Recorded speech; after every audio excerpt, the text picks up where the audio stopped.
Welcome back to this week's episode of Sports Corner. I'm Cole Young, and as I'm sure you all know by now, the stage is set for Super Bowl 58. I'll get right into how we got to that matchup, but next week I'll devote a whole episode to a Super Bowl preview. Anyway, starting in the AFC, we had the eagerly awaited, heavy-hitting matchup of the Baltimore Ravens and the Kansas City Chiefs. The biggest storyline coming into this game was the matchup of the Ravens' top-ranked offense against the Chiefs' top-ranked defense. That, plus, of course, this was Patrick Mahomes and the Chiefs' sixth straight AFC Championship appearance. Right out of the gate, Mahomes and tight end Travis Kelce were in complete sync. Mahomes and company started the game off on a 10-play, 89-yard touchdown drive that ate up just about 6 minutes off the clock. And, of course, it ended with a 19-yard touchdown pass to Travis Kelce. Despite their opening drive 3 and out, the Ravens came right back on their next possession. After a long run on a fourth down conversion, it was 1st and 10 for the Ravens in Chiefs territory. Quarterback Lamar Jackson took the shotgun snap and was almost immediately swallowed up by the Chiefs' defensive line, at least for a moment. Jackson somehow snuck out of the sack, reset, and launched a 30-yard strike to wide-open Zay Flowers. With just under 5 minutes left in the first, the game was tied 7-7, and it looked like it would be a shootout for the remainder of the game. The biggest factors in this game were ball control and time of possession. Like I said, on the Chiefs' opening drive, they ate up 6 minutes off the clock. On their next drive, they took 9 minutes over 16 plays and yet again found the end zone. This time, running back Isaiah Pacheco punched it in from 2 yards out, giving the Chiefs a 14-7 lead. Lamar Jackson pulled one of the crazier plays I've ever seen. When his pass was deflected high into the air, he proceeded to catch his own pass and pick up 13 yards. Definitely a head-scratching play and one that you don't see very often. Other than that, both offenses stalled a little to end the half, but the Chiefs managed to pick up a field goal, bringing the score to 17-7 at the end of the second quarter. The Ravens defense seemed to have made all the necessary adjustments at halftime as they allowed 0 points and under 100 yards in the second half.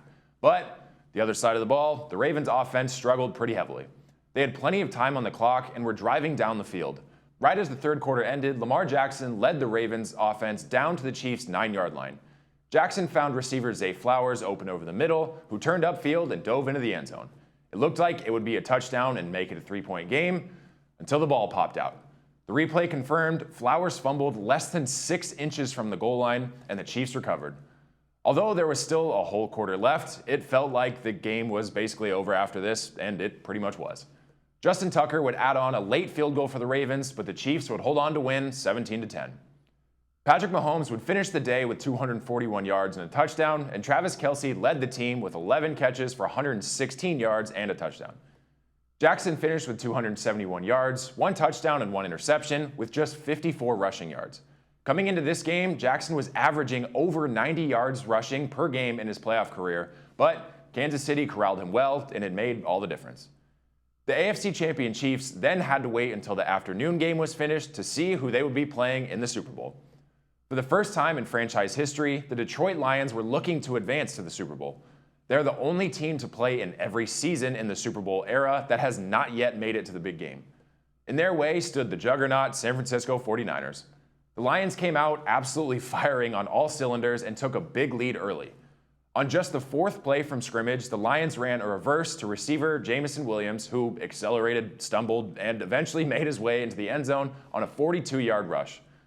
On San Francisco's opening drive, they marched down the field, putting themselves in position to score, but ultimately missed a Jake Moody 48-yard field goal, and the score remained 7-0.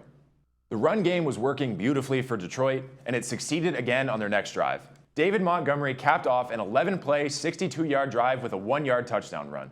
Detroit was quickly up 14-0 in the first quarter, and they showed no signs of stopping. The 49ers finally got on the board at the start of the second quarter when who else but Christian McCaffrey punched one in and brought San Francisco within 7.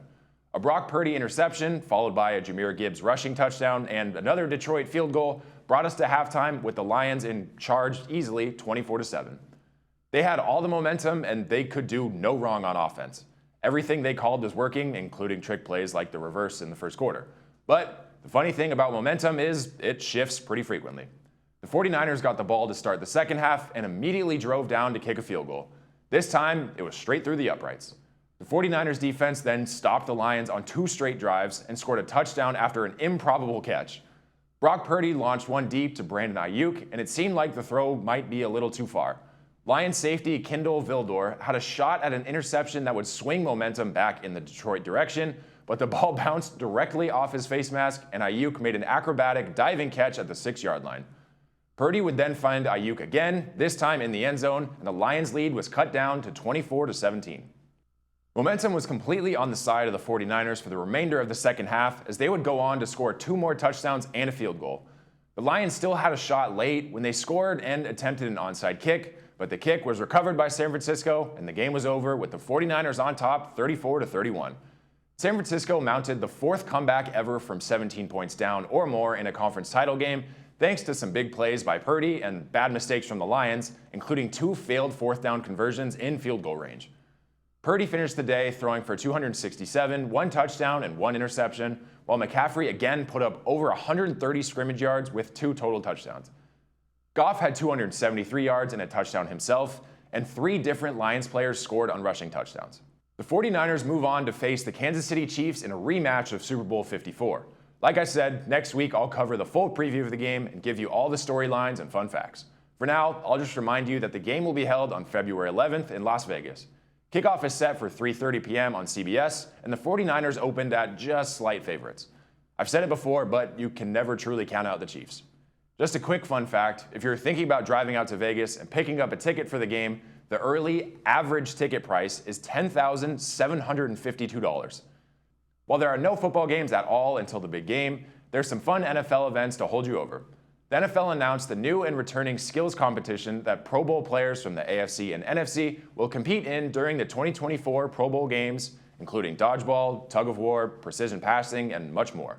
The events will end with the Pro Bowl players competing in a game of flag football on this Sunday, February 4th. Moving away from football, I mentioned last week that the Australian Open took place over the course of the past week. This tournament was absolutely electric this year, with some major upsets taking place in both the men's and women's singles brackets. Wimbledon winner and number 2 seed Carlos Alcaraz was eliminated in the quarterfinals of this year's tournament when 6th-ranked Alexander Zverev of Germany defeated Alcaraz. Zverev would eventually be defeated by Daniil Medvedev in the semifinals. But the most shocking upset for the men came when Novak Djokovic, arguably the best tennis player of all time, was defeated in the semifinals. Djokovic's long reign in Australia came to an abrupt close at the hands of 22-year-old Jannik Sinner. Djokovic did not look like himself, committing 54 unforced errors while only winning 67% of his first serve points. Sinner moved on, and he and Medvedev were set to square off in the final round. The 4th-seeded Sinner, who had just lost 1 set coming into the final match, appeared he was on the verge of losing as the 3rd-seeded Medvedev jumped out to a quick 2-set advantage. But Sinner found his feet midway through the final and prevailed in a battle of endurance that lasted over 3 hours and 44 minutes. This marks the first career major title for Sinner, and Medvedev picked up a record of his own as he became the first person in Grand Slam history to lose multiple finals after winning the first 2 sets. In his defense, entering Sunday, Medvedev had spent 20 hours and 33 minutes on the court, the second most of any man entering a major final. Sinner became just the 2nd Italian man in history to win a Grand Slam in the Open era. On the women's side of the bracket, there were even more upsets. By the time the tournament reached the quarterfinals, only half of the remaining players were ranked. Unranked women dominated the early half of the tournament and knocked off some pretty big names. 4th-seed American Coco Gauff battled her way to the semifinals, but the 19-year-old eventually lost to Aryna Sabalenka of Belarus in straight sets, who Gauff previously defeated to win the US Open. Sabalenka moved on to the final round to face off with 21-year-old Zhang Qinwen from China. Winning her first Grand Slam crown in Australia a year ago in a tough comeback battle with Elena Rybakina, Sabalenka was looking to prove her first win was not just a one-hit wonder. She did just that after clinching back-to-back Australian Open titles with a dominant, one-sided win over Zhang Qinwen last Saturday.